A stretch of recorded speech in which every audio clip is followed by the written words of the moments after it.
L'énorme coup de gueule des Marseillais contre Lille et Clément Turpin, le revers du clan Mbappé dans le dossier qui l'oppose au PSG et les chiffres fous du nouveau contrat de Cristiano Ronaldo. Abonne-toi, le journal du foot, c'est maintenant.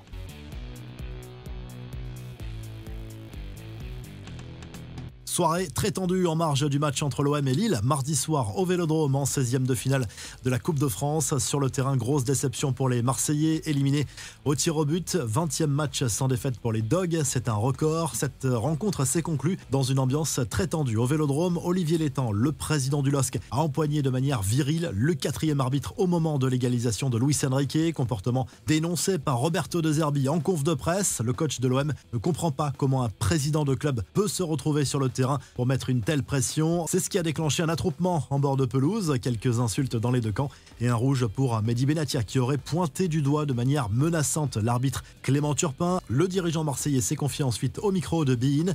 Il estime qu'il y a forcément quelque chose de personnel dans cette expulsion, au moins quelque chose contre l'OM, voire plus, tout en restant assez évasif.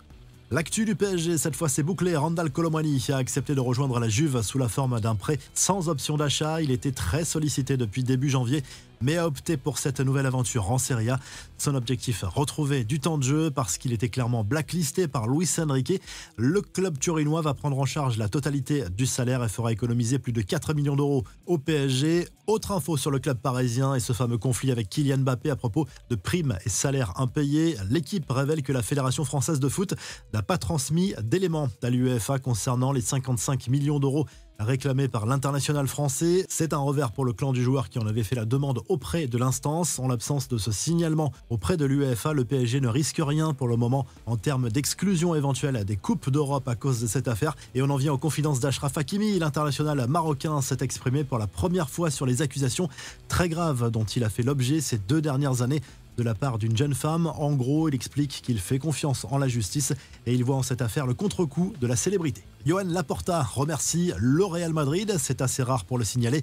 Le boss du Barça a félicité tous les clubs, dont les champions d'Espagne, qui ne se sont pas prononcés dans le dossier Dani Olmo et Pau Victor, inscrits à l'arraché sur les listes des joueurs dispo malgré les problèmes de trésorerie du club catalan. On le retrouve en une de Marca et d'autres quotidiens sportifs. Côté Mercato, le FC Barcelone suit de près la situation de Benjamin Sesko. Le profil du buteur de Leipzig plaît beaucoup à Hansi Flick.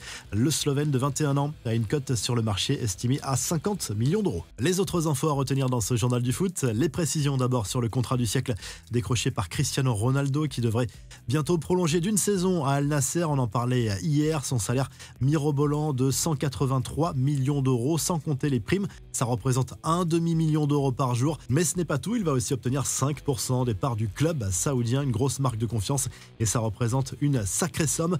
Arsenal aurait grillé la concurrence du Barça, de Liverpool et de City, notamment dans le dossier de Martin Zubimendi. Selon le Daily Mail, les Gunners seraient en passe de finaliser le transfert de l'international espagnol pour l'été prochain, mouvement qui devrait avoisiner 60 millions d'euros pour la Real Sociedad. On se quitte en vidéo, abonne-toi, le journal du foot revient très vite.